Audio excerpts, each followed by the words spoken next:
Parasuramulu madam. Rangareddy region Hyderabad వంటిపల్లిలో పనిచేస్తున్నాను.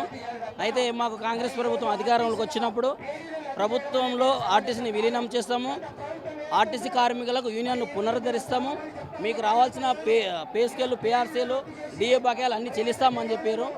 ఈరోజు RTC కార్మికులు రేవంత్ రెడ్డి ప్రభుత్వం అధికారులు రావడానికి భుజాన వేసుకొని మేము పనిచేసి గెలిపించినాము. ఈరోజు జబ్బజర్చుకొని కాంగ్రెస్ ప్రభుత్వము 6 గ్యారెంటీల్లో జబ్బజర్చుకొని ప్రజానికానికి చెప్తున్నదంటే ఆ ప్రభుత్వానికి వెన్నెముకగా మేము ఆర్టీసీ కార్మికులను కృషి చేస్తున్నాము. మహాలక్ష్మి ఫ్రీ స్కీమ్ ఏదైతే ఉందో ఆ స్కీమ్ ఇంకా మా కష్టార్జితం ఉన్నది.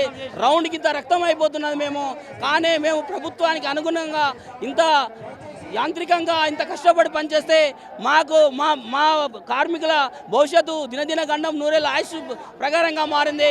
కాబట్టి మా ప్రధాన ఎజెండా, ప్రధాన డిమాండు ఆర్టీసీని ప్రభుత్వంలో విలీనం చేయాలి. మాకు యూనియన్లు విలీనం చేసిన తర్వాత యూనియన్ పునరుద్ధరించాలి. లేకపోతే మాకు సంఘాలు ఉండాలి, ఉద్యోగ సంఘాలు ఉండాలి. ఏదైతే టీచర్స్కి ఉద్యోగ సంఘాలు ఉన్నాయి, డాక్టర్స్కి ఉద్యోగ సంఘాలు ఉన్నాయి, బ్యాంక్ ఎంప్లాయీస్కి ఉద్యోగ సంఘాలు ఉన్నాయి. మరి రాజ్యాంగ ప్రకారంగా మాకెందుకు యూనియన్స్ లేవు? రాజ్యాంగ ప్రకారంగా మరి మాకెందుకు యూనియన్లు లేవు? యూనియన్లు సంఘాలు లేవు. సంఘాలను ఇవ్వాలి, ప్రభుత్వంలో విలీనం చేయాలి. మా ప్రధాన ఎజెండా, ప్రధాన డిమాండు. దీనికోసం 2019 ప్రకారంగానే ఎంతటికైనా పోరాడతాం. ఖచ్చితంగా ఆర్టీసీ కార్మికుల ఐక్యత వర్ధిల్లాలి.